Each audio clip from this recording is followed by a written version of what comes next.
Welcome to TVBS. Hey, Andrew. Hey, Dwight. Hey. Hello, Izzy. So, Dwight, thank you for being with us, even though you're not feeling well. Hey, no problem. I'll just sound like shit.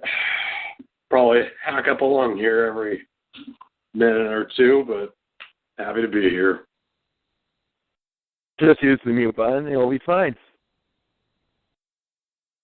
What are your symptoms? Are you just in your throat or what? Yeah, pretty much. I think I must be smoking too much or something, but I don't know, the last 4 or 5 days it's been coughing and hoarse voice. It's been shitty. Are you taking anything?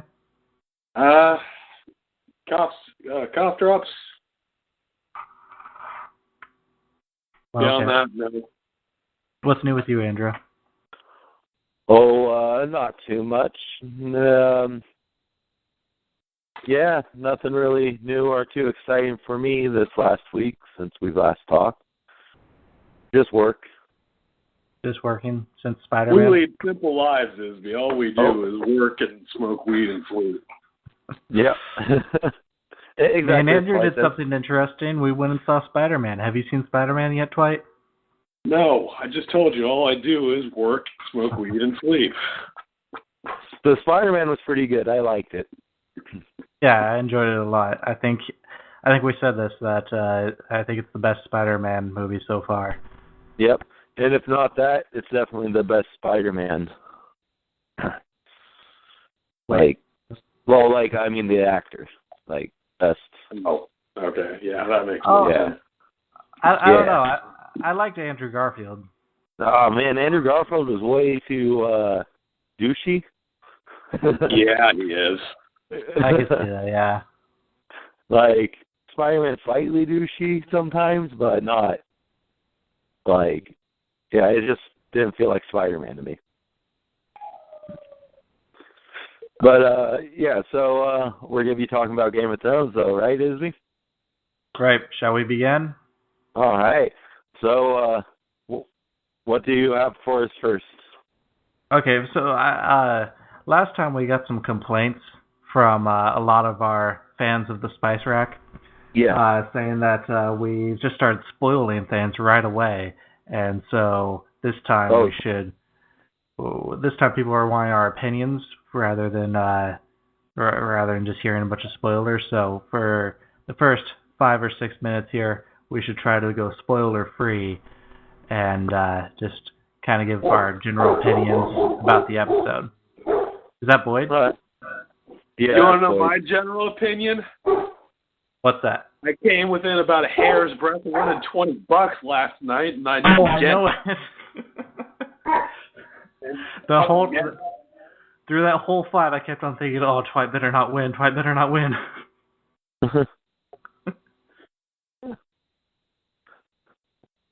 So one thing that I am really wondering, it's a very important question that I've been having about this. How many people in this series still have their dicks? Most of them. There's a lot of dickless ones, though. The Unsullied, Varys, and Grey Worm? Oh, yeah. Who else is there? Is there another dickless one? The Nighttime Grey Worm has one of the Unsullied. I mean, there's not that many men left in the show, and most of them don't have dicks. That's not what a eunuch is. Jamie doesn't have his balls. He has his dick. Who doesn't have his balls? What? No, the Unsullied, they cut off the balls and dick. Yeah. Really? Yeah. I'm pretty sure. Because just cutting off the balls doesn't guarantee that they won't still get sexually aroused. And so, since they were using them as bodyguards, they cut off the dicks too, so they wouldn't have sex with the nobleman daughters or anything. I thought the Unsullied were based on the Janissaries, and Janissaries were eunuchs, and they just cut off the balls. No, they cut it all off. All right, well. Interesting. Okay, I just looked it up. You're right. A eunuch is just no balls. I thought it was no dick, too. Okay. Yeah. But no, the Unsullied, though, they're a little further than that. So Varys still has his dick. Maybe? Maybe. He lost it all in a weird ritual. There might have been complications. Also, he's fat, so, when was the last time he actually saw it if he still has it? Okay, so another question that I have is Peter Baelish runs all the whorehouses in Westeros, basically, but he's been a little busy lately, so what's going on with those? They're probably still just doing business. But is he still getting paid from it, or are they still giving him the money? I mean, I feel like with his absence, people are just going to be like, well, fuck you, I'm just going to start running it now. Precisely. There was a power vacuum, someone filled it. Mm-hmm. Well, yeah, but isn't that... He probably has his own representatives that are filling in, and he keeps in contacts with Raven. How loyal can they be? Well, he's playing a bigger game than worrying about his little brothels. But that is his game. That's his whole power. No, that was stage one. That's where he gets all of his information, is from his brothels. Yeah, and so he stays in contact with Raven, so as long as he's still getting his information right now, I don't think he's as much worried about the money because he's trying to win. Well, yeah, but I mean, it's not the money. It's that how is he still maintaining control of these places? They're scared of him.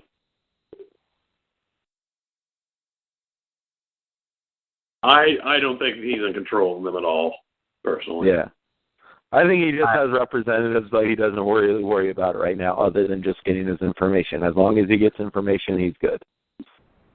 I don't know. It's just weird. I just started rewatching the series. Mm-hmm. And going back to season 1, I mean, that's what he is. His throne room is his brothels. I mean, it's weird seeing him not in a brothel. Speaking of which, there were a lot of references to season 1 in this episode, which was pretty fun. Oh, I'm just waiting for John to find out the full story behind Peter. Does he not know the full story? What happened in season 1 with Peter and his father? Ned? Yeah, I was wondering if he knew that because of how much he seems to hate him. No, I think he just doesn't trust him. John has a usually decent judge of character. Other than the occasional mishap that got him killed. But I don't think this is too much of a spoiler, but when he slams him against the wall and chokes him, I mean, that seems a little aggressive for just someone you don't trust. The dude was talking sexual about his sister. He said, "I love your sister." He didn't say anything sexual about her. He said, I love your sister like I love your mom. Yeah, that's not sexual. I mean, fuck yeah, it is. Necessarily. You know how he loved his mom? Or stepmom or whatever? Yeah, his mom saw him as like a little brother. He didn't see her that way. Well, yeah, but how does John know that? Because fucking Ned Stark talked shit about him. Because who's been talking shit about him? Probably Ned. I don't know. Well, yeah, but his mom was the one who kept on saying how much she liked him and how much they were close and how he was like her little brother. And he didn't like his mom, so. Yeah, I suppose that Sansa probably told John about how he totally hit on her. So probably that would make sense. And he's been seeing how he's been eyeballing Sansa during all their little meetings. You just see Peter in the background watching Sansa the entire time, creeping out. As soon as and John knows he's the one that gave her to Bolton. Yeah. But yeah, as soon as John announced his plans to his crew publicly, and then Peter was staring at Sansa once he said what he's gonna do with Sansa. Yeah. Trying not to say spoilers. Yeah. But like that scene, like you could really see the wheels turning in his head. Like, oh, okay, so that's what's gonna happen with her now. Okay, that's exactly what I want to happen. Yep. Oh yeah. Little because he probably feels like he can. He probably feels like he can manipulate her easier than he can manipulate Jon. Oh yeah. Jon's too much like Ned, except for more Ned. But I feel like he might be a little wrong about that though, because I feel like he would probably have an easier time manipulating Jon than Sansa. He can manipulate him the same way that he manipulated Ned, you know? Ned was desperate. Like Jon's desperate, but in a different way. Ned had no allies, and he had to have an ally. Like I said, I just started watching season 1 again, and that scene when, or that whole episode when everything just goes to hell for Ned. Yep. He had so many outs. He had so many people that were just like, hey, do this, and everything will go great for you. But he was like, yeah. He was trying to do the noble right thing. Even the noble right thing wasn't even that noble or right, though. Like, in his mind, it was. Like that one guy, the Baratheon, I can't remember his name, the gay one. Renly? Was it Renly? He was saying to him, like, yeah, I guess that would make Stannis the rightful ruler, but he's also kind of a bad ruler, though, so why would we let him do it? I mean, I like what Varys was saying at the beginning of this episode to Dany about how he serves the people. He doesn't serve one ruler. Yeah. I don't know. I feel like that's the way to go. That's the way that Ned should have gone. Well, Ned was loyal to a fault to Robert. Not really, because he was sort of betraying Robert a little bit. He was keeping information from him, and he was trying to appoint someone else to be king that Robert didn't want to be king. No, he was going to reveal all of it to Robert. He didn't want to. He knew Robert better than anyone else, and if he went premature with information about what was going on, then he potentially would upset Robert. But then when he had all of his facts and he could go straight to Robert with everything, he decided to have mercy.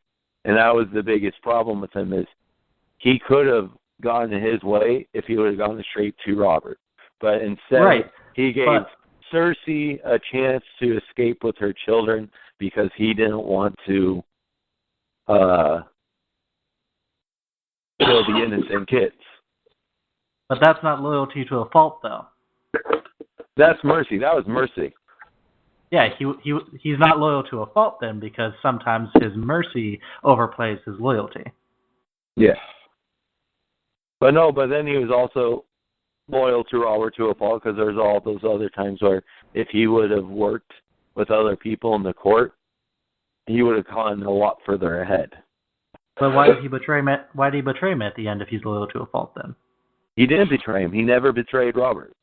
Yeah, he did. When?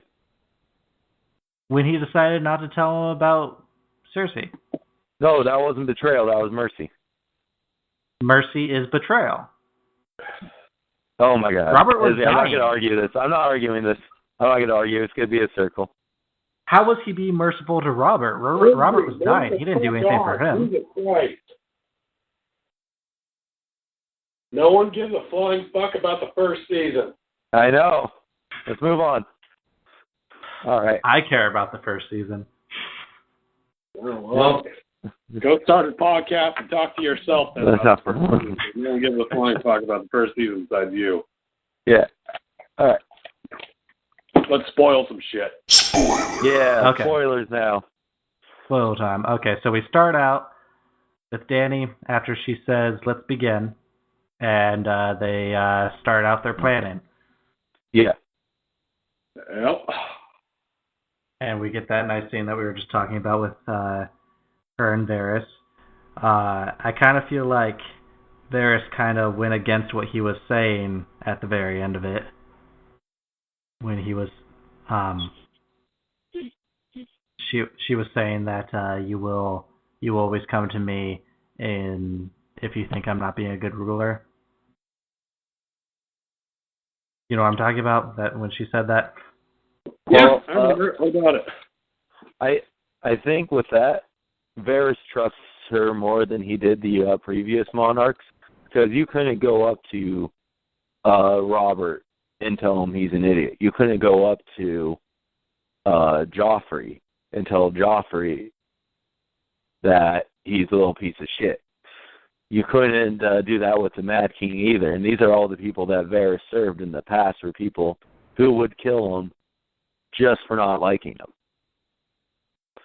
True. And so, but with Daenerys has shown that she's even taken people on her council as permanent council who are people who were outright against her multiple times, even while she was queen, even though they would end up bending the knee to her desires anyway. She is far more capable of taking advice and listening to those around her. And she's a lot more involved in the politics that are going on instead of just being a strict figurehead like Robert or Joffrey, where those two really didn't do much for the kingdom other than sit on the throne and make random decrees. That's true. She's that way now, but she might not always be that way, so him swearing that oath goes against what he was saying. It's showing his face that he's making the right choice. He's throwing all of his eggs in the basket. And also, how seriously does he take oaths? That's true, but so I mean, he's lying to her right then. I mean, so he's still. He could be. Do you know? We don't know. But I'm thinking he will be straightforward with her, because I feel like he knows that with Daenerys, it doesn't work with Daenerys to try to work around her back, because when she finds out, it never plays in your favor. Right, but something could happen to her where she could snap and become the next Mad Queen, and then Varys might know that, hey, if he goes to her and tells her that there's something, that she could flip out, kill him, and kill everyone. Whereas if he betrays her, it'd be good for the people.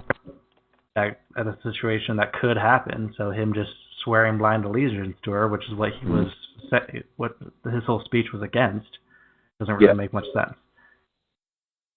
I don't know. What's your input, Dwight?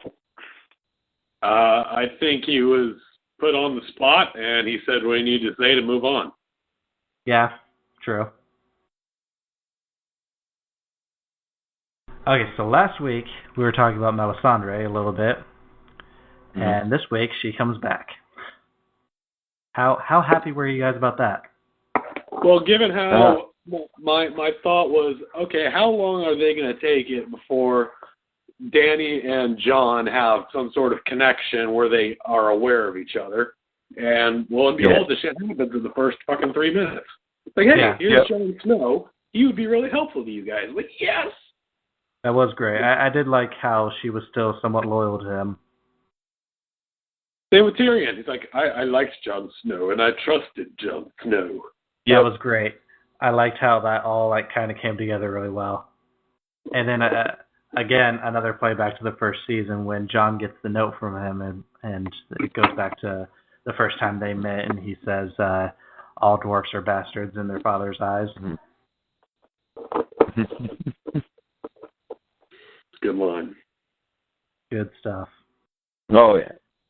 But, and then, we know about, and guess what? The Dragonstone is in Dragon's Keep, where I was saying it was at, that you argued with me about.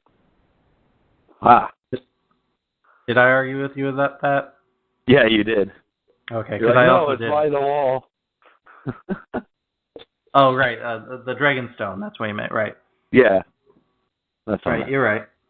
Yep. But yeah, they need to go get those reserves of Dragonstone.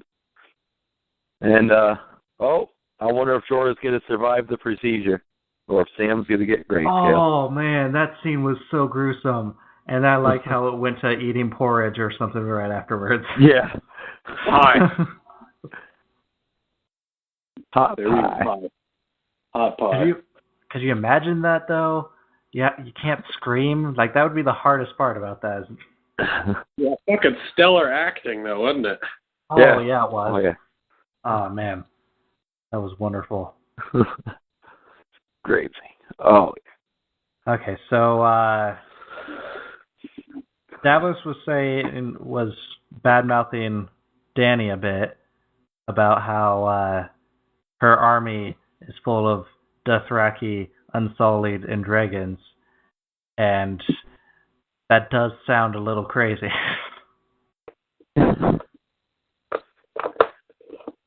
Well, if I were her and happened to be there, I would do the usual. Well, excuse me, it's not like I could get Westerosi being banished to the other fucking side of the fucking water, but, fine. Shit on my army for being foreigners. True, but it's not just that they're foreigners, it's that they're savages and eunuchs and think of white people and how they feel about all fucking foreigners. Any foreigner is a fucking savage in their eyes. That's true, but the Dothraki are actual savages. They are. Yeah, they are. The Unsullied are just the smallest guys running around. No, they're not dickless, but they're dickless ballless, highly trained killing machines. That is true. It is a little prejudice against the Unsullied. That's right. It's not like they're going to be impregnating everyone. It is just a little dishonorable to have an army of neutered slaves, though.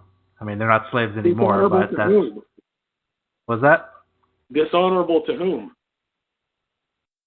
Westeros. Their standards. Oh, honorable in general. Dishonorable to Dany. She's the one who's against slavery. But they're not slaves. They're not gave them slaves. The choice. But they were. They were trained as slaves. The only reason why they're good warriors is because they were slaves. She's profiting off of slavery. Yeah, but she gave them option. They could leave or they could join her. Yeah, they're not slaves now. Yeah. But she still is succeeding in life now because these people were slaves. If they weren't slaves before, she wouldn't have succeeded.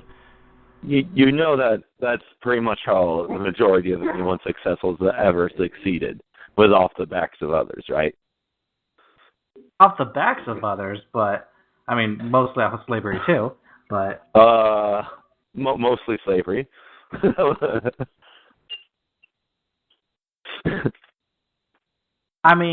Don't we still kind of have some sort of disdain for plantation owners? I don't know. There's a restaurant called Soup Plantation, so we must not really do that. Have that much of an issue cult with it. Well, Isby, you're saying that she gave a job to these guys only trained in the military with no other types of craftsmanship or skills. Gave them a job and a place to go. They are free. They can leave whenever they want. You're pretty much saying she shouldn't have given them a job because they were slaves at one point. It would be me saying after we free the slaves, like, all right, you're free. You can't get a job, and you still can't buy property. But you're free. No, it's totally fine that she has them in her military, but the fact that her military is entirely made up of them and Dothraki is a little strange. She has the mercenary armies, but she kept them over on the other side. The Sun Brothers, or right. The Sun Shield, or whatever they're called. Right. It just doesn't make her look like the best leader at this point. Yeah. Oh, yeah. And that Cersei played that to her advantage, heavily. Right, which that's actually the next scene in King's Landing. Cersei actually did a really good job making Dany seem like a mad queen. Yeah. Oh, yeah, she's playing off all... It's not like the reigning queen is going to tell you that the upcoming queen's all gumdrops and roses. Yeah. Right. It just seemed very Western politics to me. Yeah. And it's smart. It is her best play, for sure. Yeah, she didn't have too many other options. I'm sure they shit-talked the competition in Eastern politics, too. Oh, yeah. What do you mean, Eastern politics? Well, we are Westerners, so all we fucking know is Western politics. but I would probably bet that Eastern politics do similar things. I didn't realize that the Eastern world had politics. I thought they just had slavery. Where do you think their noblemen came from? And child death camps. No, Isby, there are plenty of quality politicking going on in the East. Yeah, it would have been hard to build those pyramids without someone. Oh, I wasn't thinking of like that region when I think of East. I just think of China when I think of East. Well, I think we're talking about the geography of there. But yeah, here too, they have, the Chinese government, or the Chinese, the civilization's been like one of the oldest known civilizations. Yeah, but their politics isn't like ours. Oh, theirs is a lot more, back in the day, was a lot more nefarious. Like, if you go to, like, Shonen Japan, there was just constant overthrowings of the shogun and the emperor and everyone in between, and a lot of people put in as figureheads and then taken out as figureheads, and they moved their capital, like, every frickin' 10 years. Yeah, but I don't think that they went on TV very often talking about their opponent's emails very much. I mean, that's true. That's more of a modern thing, though. I'm talking about modern. I'm making a comparison between Westeros and modern day America. Yeah. Anyway, did we talk about Jorah yet? Yeah, we talked about him a bit. Yeah, we talked about it a little bit. Being peeled. A little bit fillet. It's so gross. Okay, and then in King's Landing, we get a reveal of their new weapon. Oh, yeah. How do you think that's going to play? If they can build like 50 of those things, do you think that might work well? Well, the thing is the battle plan by the current battle plan by Daenerys and Tyrion, or that actually makes them end up being useless because they're not planning to invade. They're just going to like siege until the people kick out Cersei themselves. So the dragons never even have to go into battle. That's true for now, but It can change. I imagine eventually. Because one of her plans at the end of this episode kind of gets a little ruined. Yeah. Because Euron takes out the Greyjoys and the Dornish. Yep. God, the fucking Dornish they haven't been useful once. They have always fucking died. I mean, I can't deny that was pretty satisfying watching the Sand Snakes dying. Yeah, Sand Snakes kind of sucked. Yeah, I mean, they never seemed like people that I really enjoyed that much, and so watching them die in bloody battle was pretty fun. Oh yeah, no, it's funny. Yeah, they always talk a huge game. End up doing jack. Let's save that battle for the end of this discussion. Okay, so what did you guys think about Lady Olenna's advice to Dany? Oh, hold up. I have a thought on Cersei's weapon real quick. Oh, yeah. It's going to have to be the luckiest fucking shot if they end up needing to actually use it against the dragon. Well, I mean, they just built one just now. I'm thinking they're going to build 50 or 100 of those things. No, what's his name? Pycelle. He said the city's best blacksmiths and whatever the fuck the other type of person was that built it, have been working forever on this. Right, and now that they've finished it, now they know what to do to make the next one. And the next one and the next one. It took them forever to build the first one. It's not like because they had to figure out how to make it. Process. Well, they had to figure out how to make it, but now they know. Yes, now they know, but it's not like they have all the time. It takes a long time to build those things. How long can it take? I mean, after a week, they got to be able to build another one. A week? What the fuck do you know about a week? Because, maybe they know how to build and stuff, but we don't know how many people have a high enough skill level to be able to duplicate the work. High enough. Well, they have all the best people. They only need to. They only need to have all the best. King's Landing is a fucking shithole. They don't have all the best people. Well, how did they build it? How'd they build the first one then if they didn't have all the best people? Because he said all of our blacksmiths and all of our whatever else have been working around the clock to build this. Right. So keep all of the blacksmiths and all of everyone else working on it around the clock. And then by the time Daenerys attacks, they'll have probably built one more. Maybe how long can it? If someone's working 24 hours a day, 7 days a week under threat of a whip, I mean, they should be able to make a couple pretty fast. Okay, maybe they'll have 10. Fuck, I don't know, but they take a long time. I mean, nothing can take that long to build.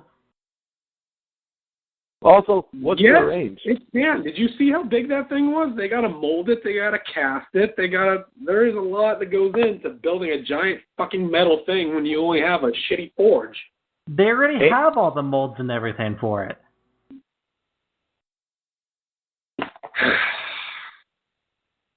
Why the fuck are you so goddamn obstinate in the morning? Jesus Christ.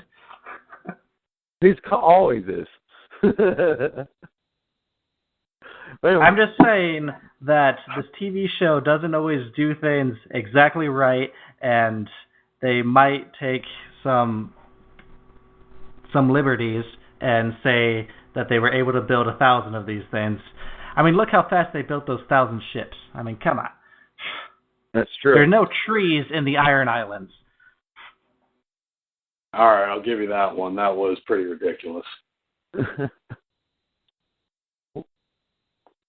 They're fast builders in the Iron Islands, even though they don't build. I suppose they are fast builders. Okay, I think they're like the only thing they build. Yeah. Okay. Ships is all right, anyway, let's go on to Lady Olenna. She says that Dany should be a dragon and attack. You know, now that her plan's kind of being foiled, maybe that advice might be taken a little bit more. But what do you guys think about that advice? Did you like Tyrion's plan, or do you think that they should attack? I like Tyrion's plan. I like Tyrion's plan because everyone fucking else liked Tyrion's plan. Because they went around the fucking room and everyone did their fucking nod as if to say, holy shit, he's going to attack Casterly Rock. No one thought of that. And a Lannister saying attack Casterly Rock? Wow, yeah. This guy's got balls. Yeah, that was pretty big. But, I mean, even Lady Olenna nodded her head, but then she still had advice against it. Oh, I think her advice was more, be less timid with your power. Don't be so subjective to the thoughts and wills of other people. Yeah. Be like the United States and show us your bombs. But now that what happened on to the Greyjoys, now do you think that she might take her advice? Oh, definitely. Well, how much do we think that she lost during that fight? She lost. No, she just lost ships and the Dorne. So she has all her army still. Yeah, she has her army. She just lost an ally. Yeah. And well, she didn't lost two allies. Ships either. So she just lost half her ships. That's all that happened. So yeah, her other ships are going to Casterly Rock. Okay, so she sells some ships. Okay, so I guess she didn't lose too terribly much. And the Dornish she might be able to rally the Dorns just without their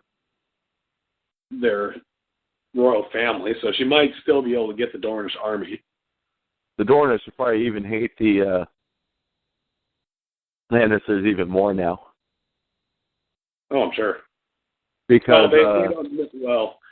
they don't know going in that Euron is working for them, do they? No, I don't think so. So, as far as they're aware, they just got kidnapped by pirates. Then again, I don't know. Information seems to be traveling really fast these days. You guys forget that he was going to give Cersei a gift so she would marry him. Who killed Cersei's daughter? Oh, that's a good one. Oh, yeah, that is a good one. I didn't think about that. Nice. And that's why they didn't kill her. them in the basement. They just captured them. Yeah. Yeah, okay. So the Dorns probably will hear about that then.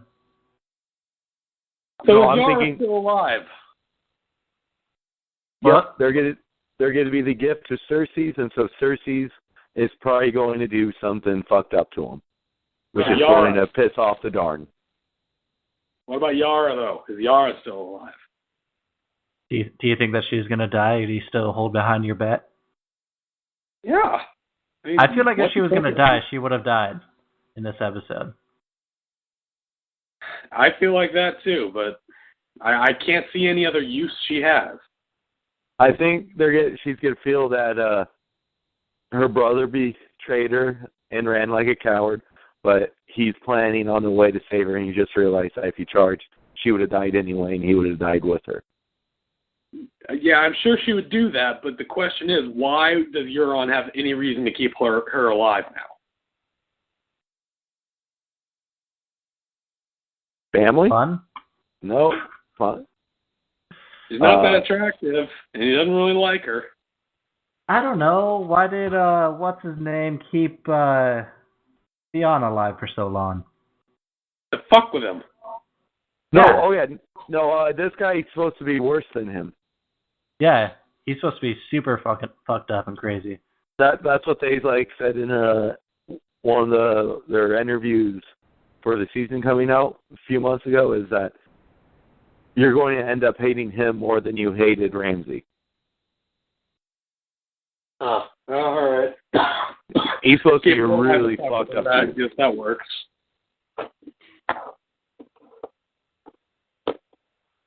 Okay, we didn't really see much of Jaime in this episode. Well, he talked to the general. Was that? He talked to Sammy's dad. You guys are both talking at the same time. Go ahead, Andrew. All right. He talked to Tarly, Sam's dad. Oh, yeah, that was Sam's dad? I was wondering about that. Yeah. Right. Did he make a decision? No. No, he didn't make an official one, but it looks like he may join Cersei. Right.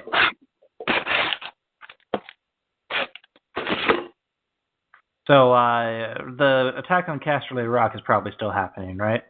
Yep. Yes. That'll be a good one. How defended do you think that is? Not well. Not well? Especially against the Unsullied army? Yeah, man, the Unsullied army. Is it just the Unsullied, or is it the Unsullied and the Dothraki? I think she said that she was just sending the Unsullied, but she might have been implying both or something. I think the Unsullied are going. They're going to do because from I'm thinking from information they have from Tyrion, they're going to strike at a place that's not well defended, so they're able to get in. So they're small numbers in the type of units they are. The Unsullied in the inside of Casterly Rock will do hella damage, whereas the Dothraki on their horses, they're not really good for attacking a stronghold, but they're better for doing your strikes on horseback, defending your areas and properties. They're going to be the ones that are out in the plains. Yeah. Plus, isn't Casterly Rock being, wardened by one of the lesser Lannisters who are generally thought to be idiots? Right. Yeah. Yeah, especially being that Tywin's not around anymore. King's Landing. I didn't even think about how Tyrion knows that place in and out. He knows all its weaknesses and such. Yeah. Oh yeah, Tyrion has a plan of how to get in, probably where units or soldiers are and everything. And whichever Lannister's there isn't going to be smart enough to know that all the information Tyrion has, that he should change up his defenses a bunch. I have a theory for the next episode. What's that? So the big shit battle happened, and Jon and Davos are on their way to the Dragonstone, so they're going to pass right by that shit, and they're going to pick up some scraggly motherfucker hanging onto a board who happens to be Theon. Oh, God. Jon hates Theon because he's murdered his brother, as far as he's aware. Oh, man. Oh, yeah, we didn't see Bran in this episode. I'm hoping that he... Yeah, like I said, how fucking long is it going to take Bran to get from the fucking wall to Westeros? You got people all over the place, everywhere. Winterfell. And he can't even get... Or send a fucking raven. Does Castle Black not have one raven left? I mean, they got it, right? I thought someone killed all the ravens. Okay, well, since then, could they have acquired one? Did someone send them a message at all? Yeah. Okay. They're not good at writing. They were criminals, okay? Like, hey, just your brother's alive. We got him. He's king of the dragons. Thought you might want to know. Very important information. But my other question was answered regarding Arya. Yeah. I couldn't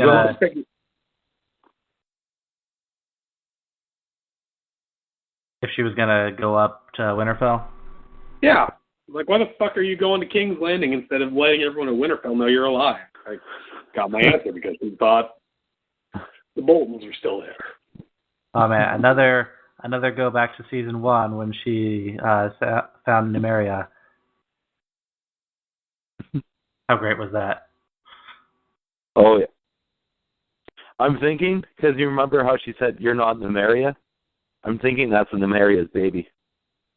No, it was... It was Nymeria.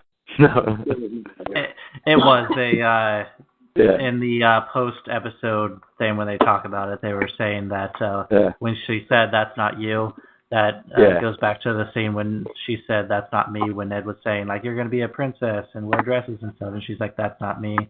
When she was saying to Nymeria, you should come with me and be my pet again, and she's like, oh, that's not you. Yep. I was wondering about that until I saw the post thing. Yeah. Oh, I wonder if we're going to see Arya become a ward. Because we know Jon's a ward, and we know Bran's a ward. Jon's a ward? Jon's a ward? Wait. Oh, I guess they really didn't show it that much in the show. Yeah, he has a connection with ghosts. He can see through ghosts' eyes, and he can feel ghosts where he's at in his emotions. Interesting. Arya already has her own superpowers. I don't think that she needs that. Why not make her more thug? Bam. Arya. Superman. And then the other person that Arya met up with... Give me a second. Okay. Okay. Why was she so dick to Hot Pie? I don't know. I don't remember their last interaction. Didn't she just leave him one day and she was just like, bye?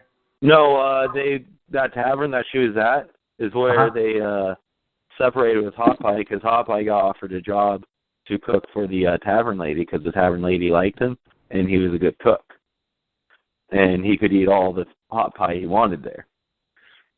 So he opted to stay, and he said his farewells to both Ari and Grindelwald, or no, whatever his name is, the bastard boy. Is he going to come back, or are they just going to forget that ever happened? Forget what happened. Baratheon's bastard. Davos sent him off on a fucking boat, and we never heard from him again. He's doing his own thing. He's hanging out. Has Davos mentioned him to anybody? Like, no. Does anyone else know? No? It was only him and Stark. Ned Stark. Right. Stannis knows he went missing, but Stannis is dead now, so. Yeah. He doesn't matter. I guess Eliandra, she knows, or what's her name? Lady in Red. No, yeah, Melisandre. Yeah. Yeah. She knows. Okay. Yeah, she knows because she's like, oh, you got rid of my sacrifice. It was interesting that she had the balls to say to Dany that Jon is the one true king. Again, I kind of felt it a little bit redeeming. I felt it a little redeeming that she was still loyal to him. Well, she was super loyal to Stannis too. Right. She's a loyal person. It's just she's crazy. At a long fucking time. Yeah. Okay. So, still at Dragonstone. Again, going back to my question about who still has a dick in this show. Yeah. Grey Worm and Missandei. Is that her name? Missandei. Right. They bang. Yep. How badly did they bang? They finger banged. Bang. They had, this is a little offensive, but they had lesbian sex. Yeah. How badly did you guys want to see him? I was like, wasn't sure if they were going to show it or not, and then I had a feeling they were. It was going to be all grotesque and gross. I wanted to see it so bad. I want to know, what does it look like? It's like a Ken doll.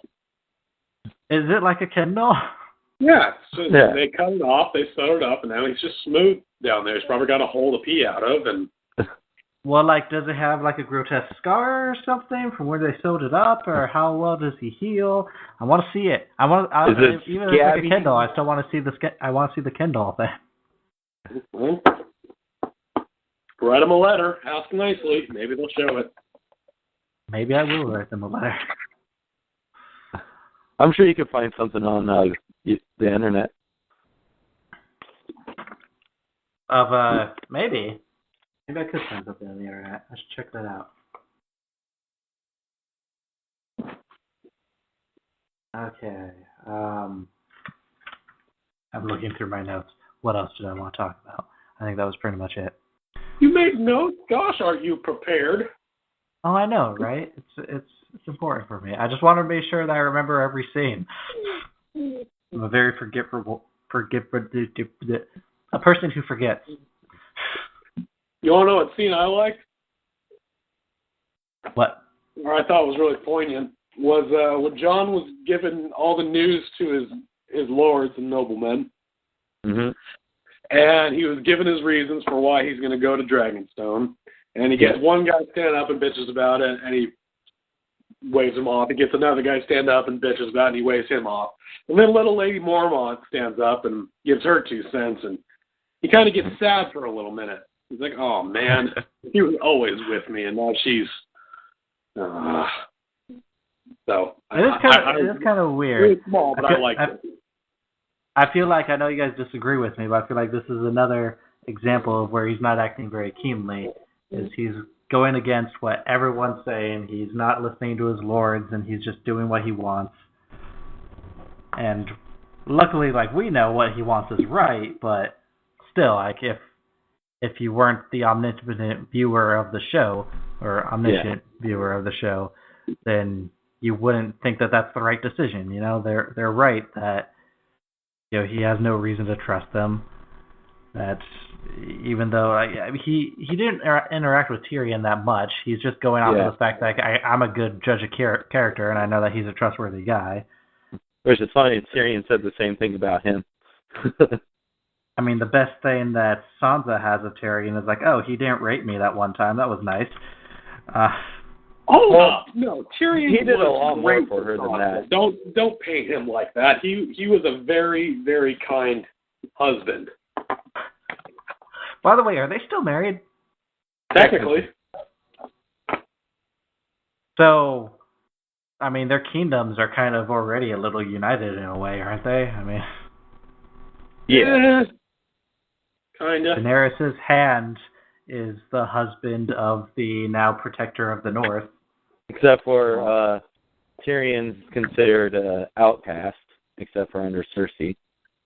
I mean, does that have anything to do with marriage, though? But they never consummated the marriage, so the marriage can still get annulled. I guess.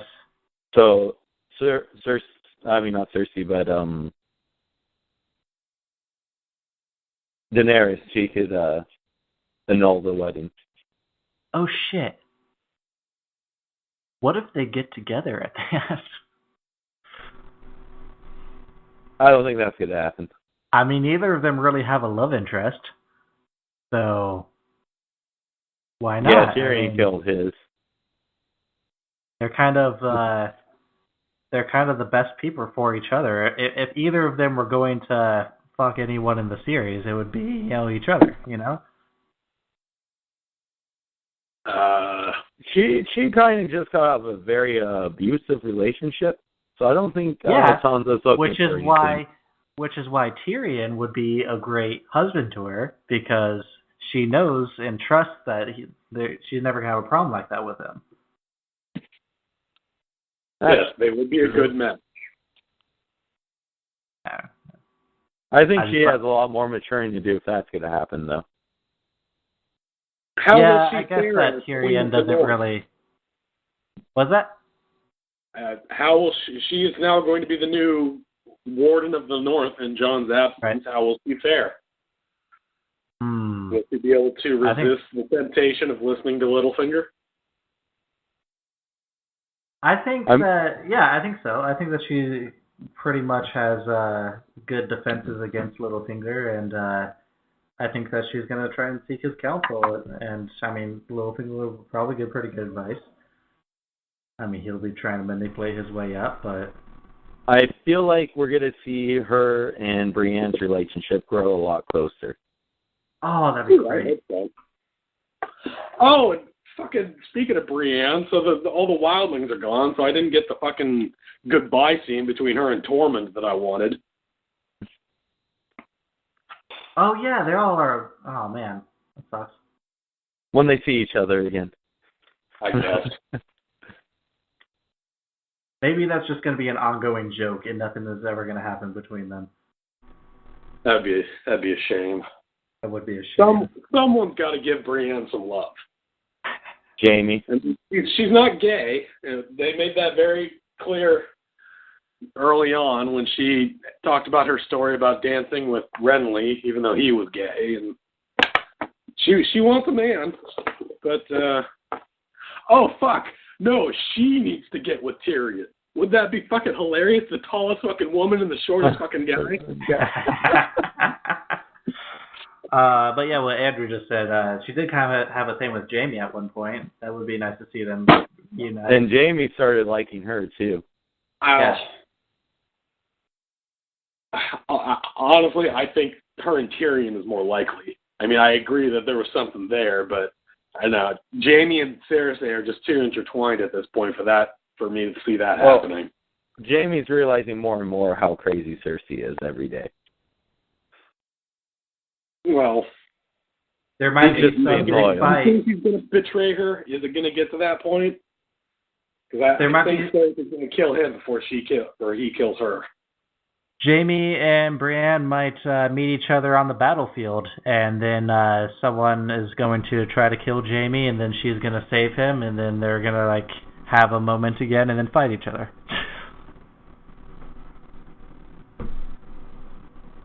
That'd be a good scene. Yeah. Yeah, all right.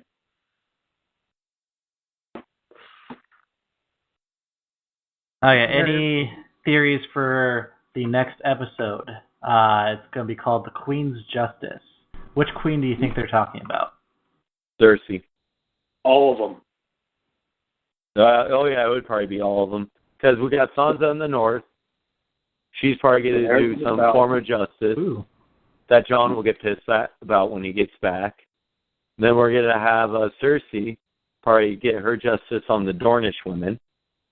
And then we'll have Daenerys, who will get justice on the Lannisters at Casterly Rock. Yeah, I think from the preview it looks like we're going to see the fight at Casterly Rock next episode. Yeah. Or at least part of it.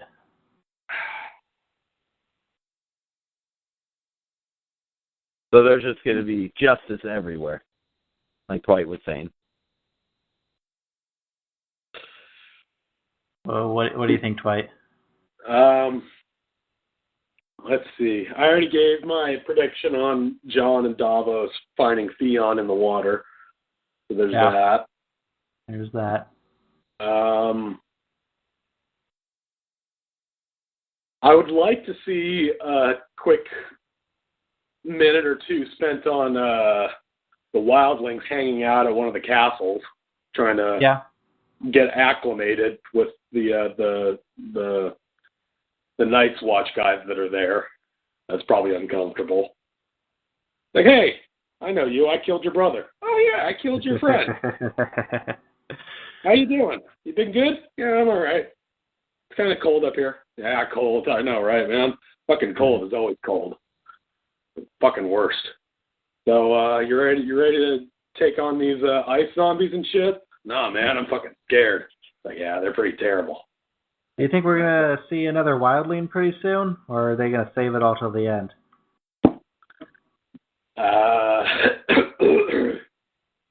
Not wildling, I meant White Walker. Oh, White Walker? No, not for a while. It's weird. I'm kind of missing them. At first, that scene with Arya out in the woods when all the wolves were surrounding her, I thought for a second, like, oh shit, she better not get attacked by White Walkers right now. Are they going to kill Arya off? They can't kill Arya off. That'd be terrible. She's way too far south for the White Walkers. Well, she's heading north. Well, yeah, she's still south of Winterfell. So. Yeah. But it would be interesting to see, like, oh, hey, the White Walkers have gone this far south now. Holy shit. That battle's coming up quicker than we thought. Oh, so if Arya's coming back to Winterfell and Bran is on his way back, is that going to be a... You think they're both going to make it? Get all the Starks together. All the Trueborn Starks, anyway. Ned's not Trueborn. Or not Ned, Jon. Right. Well, Jon's not there. And he's not a Stark. Jon's not even really Ned's baby. Right. No, he's half Stark, but not through his father. He's a Lannister. Or no, he's a fucking Targaryen. Yeah. Right. Which I was telling Isby before, I have a whole theory that Tyrion's going to turn out to be a Targaryen, kind of like Jon. Fucking explain that. Who? All right.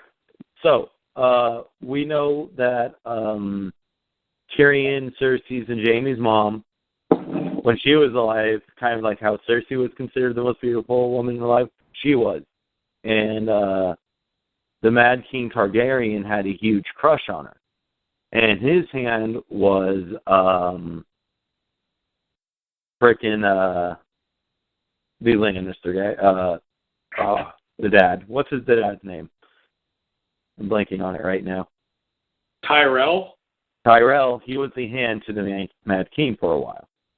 So she would have been in Mad King's court. And Mad King probably either raped her or she had an affair with him. And that's when you get deformed, baby-born Tyrion. And the Targaryens and the Lannisters both have lightly colored hair and similar features. So you could easily confuse one of the babies for the other. And that he's really actually a Targaryen and not even a Lannister at all. I know it's prejudice, but I just don't think that a dragon can be a dwarf. Are you you know how much incest that family has? Yeah, to keep their dragon blood pure. Yeah, and it fucked up their family. That's why they got the Mad King. We're not talking about DNA. We're not talking about genes. We're talking about magic. All right? Magic DNA doesn't get deformed. It stays strong with incest. Yeah, well, they did a miss. No, it probably actually weakens it. Because you notice that even the dragons weaken down through the generations of their incest ways. So if they're still as strong as dragons, their dragons should stay the same too. But no, incest does not work that way even with magic. You want a variety of shit. They should have been looking for the best genes instead of sticking with their own. You want a mixture. I think it's a sound theory. I don't think it's the only thing that explains why he was able to approach the dragons when he did. Yep. No, I think that he can approach the dragons because he's just fucking Tyrion Lannister. He's a badass that way. You mean Tyrion Targaryen? No, he's a dragon. He's a dragon. He's gonna ride one of the dragons because we have 3 dragons and we only have 1 rider right now, and that's Daenerys. And Daenerys has even said that she needs to find 2 other riders, but she doesn't know who to find because they're supposed to have Targaryen blood. And I want Tyrion to prove her wrong. I want him to be like, no, you don't need Targaryen blood. You just need to be an awesome motherfucker like me. Well, we know that Bran, he saw the birth of his brother, Jon Snow, and so he knows that Jon Snow is actually Jon Targaryen. Right. And so I think he's going to have another vision of Tyrion to get that 3rd dragon rider. I just don't like it. I was kind of pissed when Jon was first revealed to be a Targaryen because I was thinking like, oh no, he's not highborn blood or anything. He's just a bastard and he's still so awesome. Oh no, wait, he's actually the heir to the throne? Oh, he's just awesome because he has great blood. And I don't want the same thing to happen to Tyrion, even though he is noble born, but still.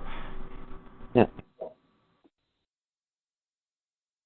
But the blood's not that great. Like, the Targaryen family had a bunch of messed up people. Like, look at freaking Daenerys' brother, who got the crown from Drogo. I just think it kind of I just kind of think it downplayed when they were naming the bastard the King of the North. That he's not just a bastard; he's also the heir to the throne.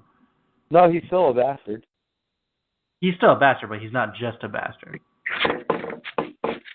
Like, his bastard title doesn't change whether his father was Ned or if it was what's that? I know that he's still a bastard, but he's not just a bastard, though. He's the bastard. So hold up, you think Bran is going to have a vision about Tyrion? But he's not. Doesn't he have to be near the tree? In order to have those back in time vision? There's a tree in Winterfell. Winterfell, there's that tree. Oh, is it any of those fucking old trees? I thought it had to be that one. No. I think that's just where the old Raven was, but all the trees are connected because they said the old gods can see through the those trees, whatever they're called, the godswood. Okay. And so he's going to use the one in Winterfell, his home, to be able to spy on the undead and to see vision to help win in the battle. All right. Well, that proves to me, in at least some part, that Bran will eventually make it to Winterfell. There won't be another fucking roadblock in his way that's going to take him to fucking Dorne, of all places, or something. He's going to be right outside the gate of Winterfell, and then something's going to happen. It's like, oh, no, head to Dorne. Or it's just going to be days and like months of travel for him. Jon will already made a few trips back and forth from Winterfell and Dragon's Keep, even though France just walking or being dragged to Winterfell for months. I'm sure they were able to give him a horse up at Castle Black. One horse for the fucking Stark heir. You remember how long it took him to get to the wall?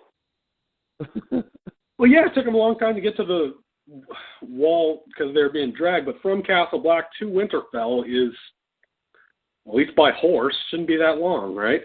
No, it shouldn't be. Like, yeah, I don't remember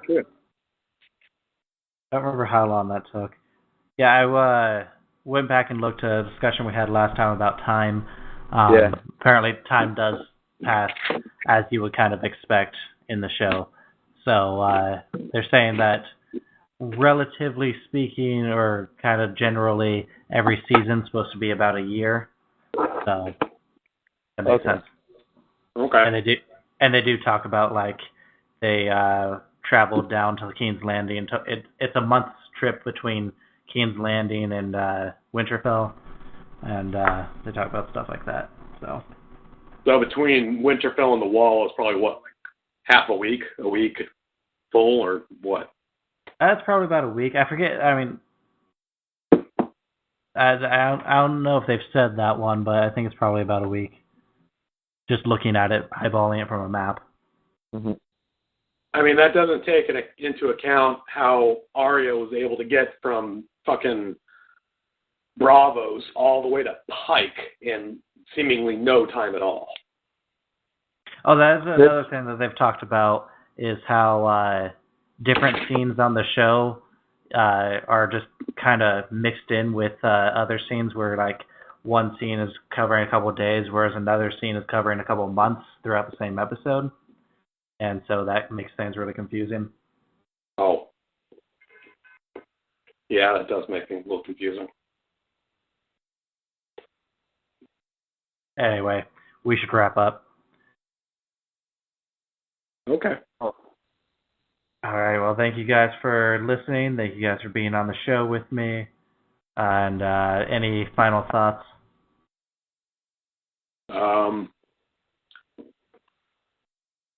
Damn, Miss Andy. I know we've already seen her naked, but it doesn't get old. That was really nice. I feel like we're seeing less boobs nowadays, so it was nice to get some good boobage in this one. Indeed. And there hasn't been much boob or dick. All right, we'll see you guys next week. See you next week.